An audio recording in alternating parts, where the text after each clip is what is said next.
10월 12일 화요일 하나님께서 주시는 말씀은 욥기 6장 14절부터 30절까지입니다.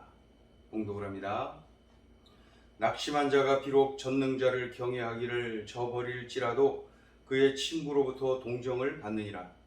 내 형제들은 개울과 같이 변덕스럽고 그들은 개울의 물살같이 지나가노나 얼음이 녹으면 물이 검어지며 눈이 그 속에 감추어질지라도 따뜻하면 마르고 더우면 그 자리에서 아주 없어지나니 대상들은 그들의 길을 벗어나서 삭막한 들에 들어가 멸망하느니라. 대마의 떼들이 그것을 바라보고 스바의 행인들도 그것을 사모하다가 거기 와서는 바라던 것을 부끄러워하고 낙심하느니라.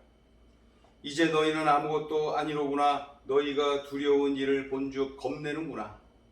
내가 언제 너희에게 무엇을 달라고 말했더냐? 나를 위하여 너희 재물을 선물로 달라고 하더냐? 내가 언제 말하기를 원수의 손에서 나를 구원하라 하더냐? 폭군의 손에서 나를 구원하라 하더냐? 내게 가르쳐서 나의 허물된 것을 깨닫게 하라. 내가 잠잠하리라. 옳은 말이 어찌 그리 고통스러운고 너희의 책망은 무엇을 책망함이냐? 너희가 남의 말을 꾸짖을 생각을 하나 실망한 자의 말은 바람에 날아가느니라. 너희는 고아를 제비 뽑으며 너희 친구를 팔아넘기는구나. 이제 원하건대 너희는 내게로 얼굴을 돌리라. 내가 너희를 대면하여 결코 거짓말하지 아니하리라. 너희는 돌이켜 행악자가 되지 말라. 아직도 나의 의가 건재하니 돌아오라. 내 혀에 어찌 불의한 것이 있으랴? 내 미각이 어찌 속임을 분간하지 못하랴? 극심한 고통을 당하는 욥에게 친구 엘리바스가 충고를 하고 권면을 한다고 했지요. 그러나 그것은 정죄였습니다. 욥을 이해하려는 마음 없이 그저 자신이 가지고 있는 지식을 앞세워서 그에게 말을 했어요. 욥, 네가 죄를 범하였기에 하나님의 징계를 받는 거야. 하나님의 심판을 받는 거야. 이렇게 말입니다. 이 말이 언뜻 들으면은 사실인 것처럼 들립니다. 그러나 이 말이 모든 상황, 모든 사람에게 적용되는 것은 아니지요. 이해와 사랑이 없는 충고, 권면은 오히려 정죄가 되는구나. 오히려 정죄가 될 수가 있구나. 우리가 분명히 볼 수가 있지요. 위로하고 격려하는 것이 아니라 가슴 아프게 만들고 더욱 낙심하게 만드는 친구의 모습을 우리가 보고 있습니다. 욥은 친구 엘리바스의 변론을 듣고 어떻게 반응을 했나요? 우리가 어제 그 욥의 반응을 봤는데 오늘도 그 욥의 반응이 계속되고 있습니다. 자, 14절을 읽어봅니다. 14절, 낙심한 자가 비록 전능자를 경외하기를 저버릴지라도 그의 친구로부터 동정을 받느니라.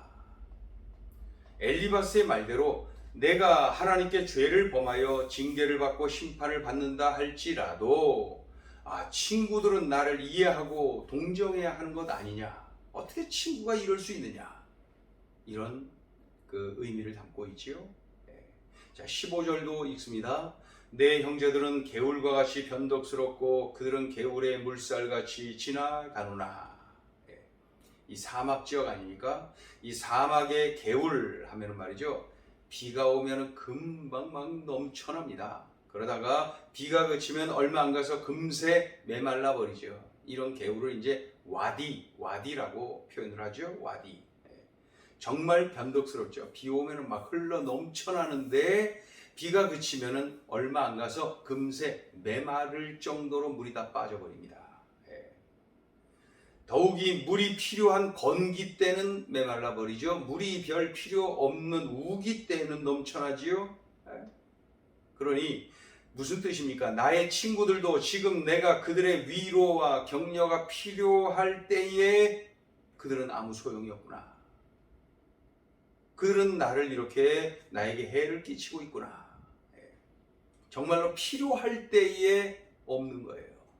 마치 이 사막의 개울처럼 말입니다.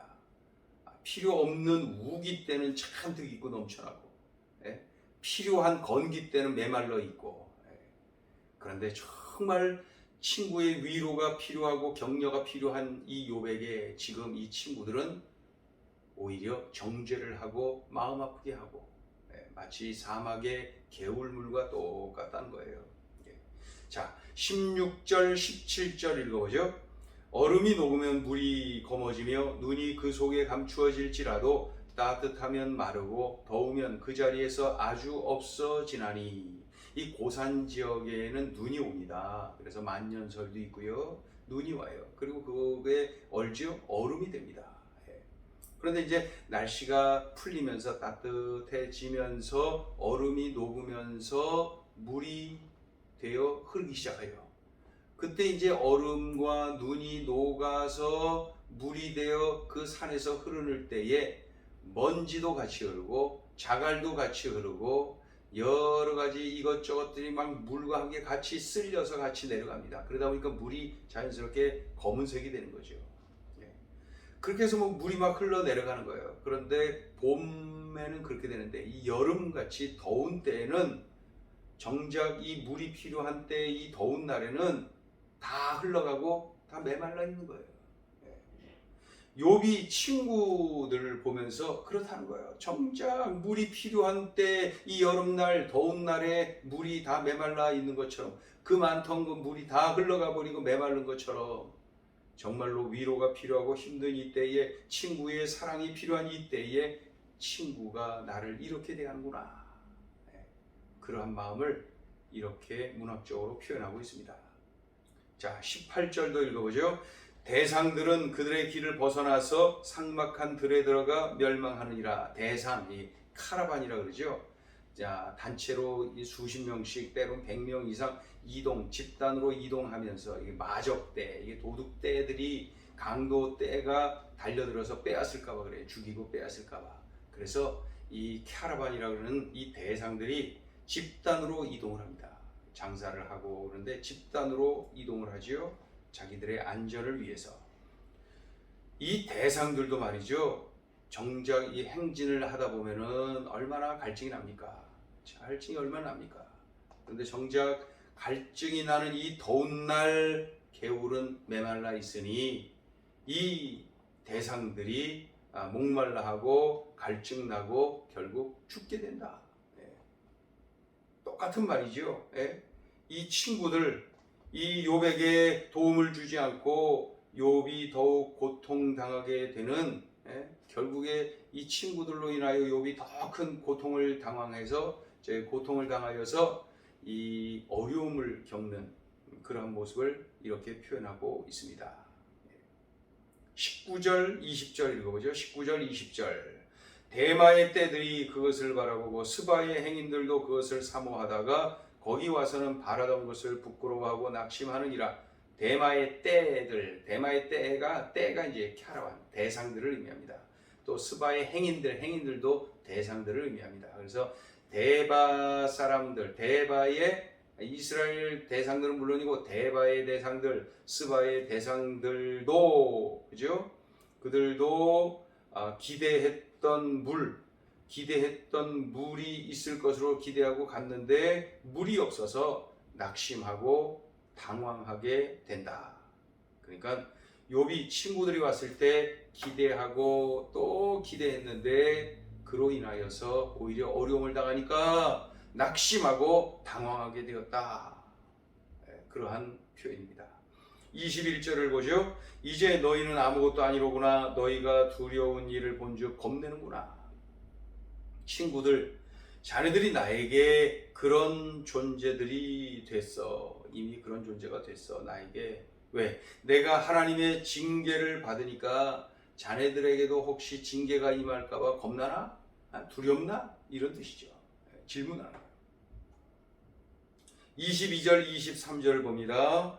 내가 언제 너희에게 무엇을 달라고 말했더냐? 나를 위하여 너희 재물을 선물로 달라고 하더냐? 23절 내가 언제 말하기를 원수의 손에서 나를 구원하라 하더냐 폭군의 손에서 나를 구원하라 하더냐. 욥은 이 친구들에게 물질을 요구한 적이 없어요. 욥은 이 친구들에게 용맹스러운 어떤 행동으로 자신을 도와달라고 한 적이 없어요. 그저 이 욥은 어떤 마음이에요? 자신을 이해해달라. 그리고 자신을 사랑해달라. 그런 마음이에요. 사랑하고 또 감싸주고 이해하려고 노력하고 그러한 친구가 그립다는 거예요. 그러한 친구가 아니고 어떻게 나를 이렇게 정죄하고 더 어렵게 만드느냐. 마음 아파하면서 이렇게 표현을 하고 있습니다. 24절 읽어요. 내게 가르쳐서 나의 허물된 것을 깨닫게 하라. 내가 잠잠하리라. 내가 하나님과 사람에게 범죄한 것이 있다면은 빙빙 돌려서 말하지 말고 직접 말을 해서 나에게 좀 알려줘. 그럼 내가 참으로 인정을 하고 너희의 비난을 그대로 다 받아들이겠다. 그런 표현입니다. 25절 읽어요. 옳은 말이 어찌 그리 고통스러운고 너희의 책망은 무엇을 책망함이냐. 옳은 말이 힘이 있다라고 하는데 너희가 더욱이 옳은 말을 한다고 하는데 어떻게 내가 듣기에는 왜 이렇게 내가 고통스럽냐. 옳은 말은 힘이 있고 옳은 말은 깨달음을 얻게 되고 그렇다는데 어떻게 너희는 옳은 말을 한다고 하는데 나는 왜 이렇게 고통스럽냐.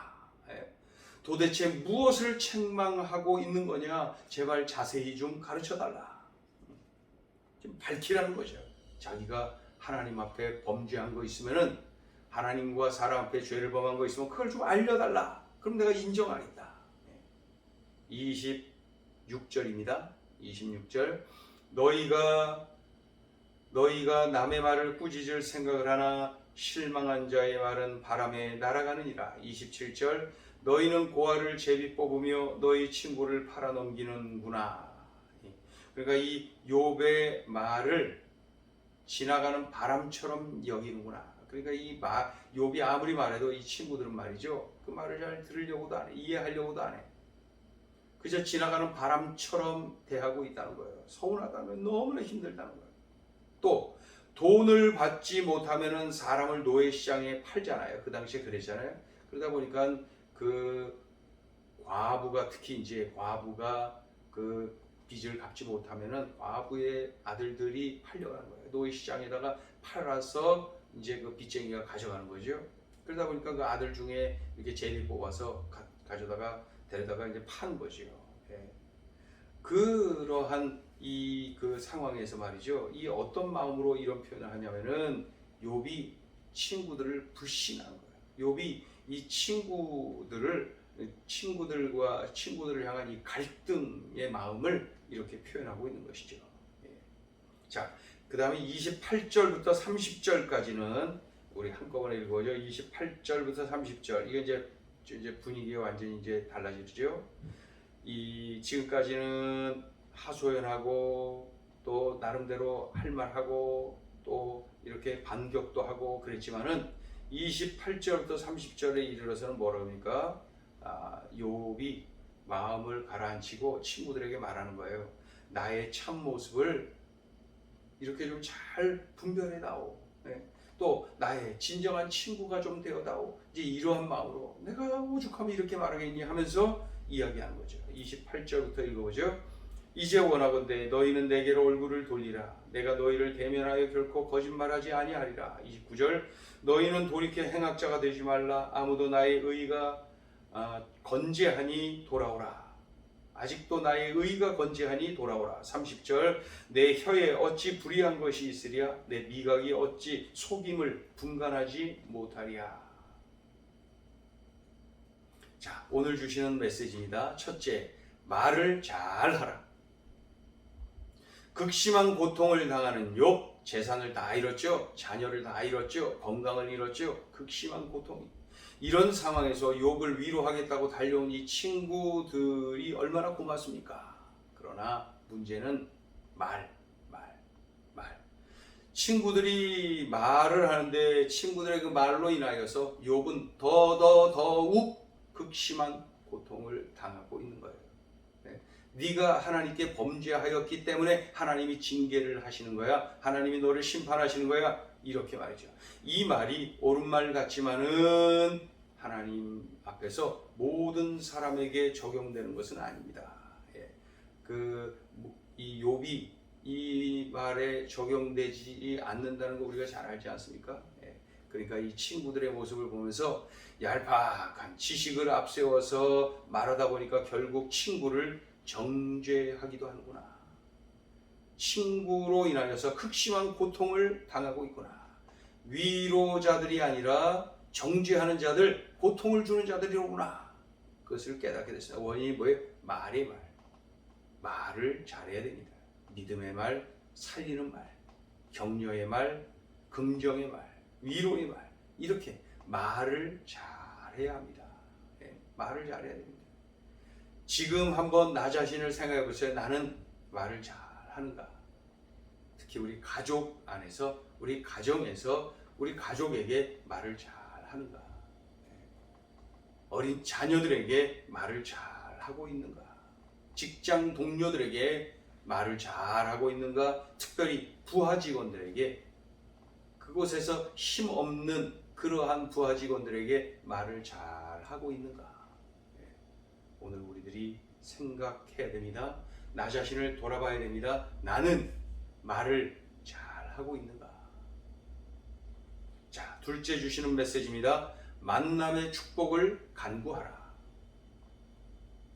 욥이 친구들을 만나서 이렇게도 무서운 고통을 당하는 그러한 모습을 우리가 쭉 보았죠. 친구들 때문에 가뜩이나 어려운데 친구들 때문에 더더욱 고통을 당하는 욥을 보면서 한 인물이 떠오릅니다. 요나단. 다윗이 사울 왕에게 쫓겨 다니죠. 도망 다닙니다. 억울하죠. 네? 쫓겨 다닙니다. 너무나도 고통스럽죠. 네? 그때에 다윗을 이해해 준 사람, 그때 다윗을 알아준 사람, 그때 다윗을 적극적으로 격려해 준 사람, 그 사람이 바로 요나단, 사울 왕의 큰아들입니다. 사울 왕의 뒤를 이어 왕이 될 그러한 사람입니다. 그런 이 요나단이 그 아버지가 그렇게 핍박을 가함에도 불구하고 이 아들 요나단은 이 다윗을 위로하고 격려하고 적극적으로 찾고 그리고 알아주고 이해해주고, 그로 인하여서 다윗이 격려를 받았고 일어났어요. 결국 다윗이 이스라엘의 왕이 되지 않습니까? 훗날 이 사울 왕가가 몰락합니다. 길보아산 전투에서 블레셋과 싸우다가 사울 왕을 비롯한 모든 아들들이 그곳에서 다 죽습니다. 그러니까 사울 왕가가 블레셋과의 전투를 통하여서 완전히 몰락하고 말지요. 그런데 몰락한 왕가는 한 명이라도 남으면 다 죽이죠. 다음 왕가의 어떤 세력을 키우면 안 되기 때문에 말이죠. 그런데 이 요나단의 아들 무비보셋이 살았어요. 그런데 그 무비보셋은 장애를 입은 아들입니다. 그 사울 왕의 뒤를 이어 이스라엘의 왕이 된 다윗은 그 무비보셋이 살았다는 것을 알고 찾아오지요. 그리고 어떻게 해요? 그를 잘 선대합니다. 자신의 아들처럼 대해줍니다. 잘 해줍니다. 왜요? 요나단 때문에. 요나단 때문에. 그러니까 이 요나단 때문에 요나단의 아들 무비보셋을 잘 대해주는 거예요. 그 모습을 보면서 만남의 축복이라는 표현이 생각이 납니다. 욥을 보면서 기도해야 되겠다 하는 생각이 드는 이유는 뭐예요? 주님, 저에게 만남의 축복을 주세요. 동시에 누군가가 저를 만났다고 만남의 축복이라고 고백하는 일이 일어나게 해주세요. 오늘 중요한 기도 제목 아닙니까? 만남의 축복을 간구하라. 이 욥의 모습을 보면서, 친구들과의 모습을 보면서 우리들이 간구해야 됩니다. 만남의 축복을 간구하라. 기도하겠습니다. 하나님, 말을 잘 하라고, 만남의 축복을 간구하라고 알려주신 것 고맙습니다. 들려주신 말씀 명심하고 이렇게 살아내게 하여 주시옵소서. 말을 잘하여서 살려내고 또한 만남의 축복을 간구하여서 내가 만남을 통하여 축복을 누리는 것은 물론이고 누군가가 나를 만나서 만남의 축복을 누린다고 고백하는 일도 일어나게 하여 주옵소서. 예수님의 이름으로 기도 올리옵나이다. 아멘.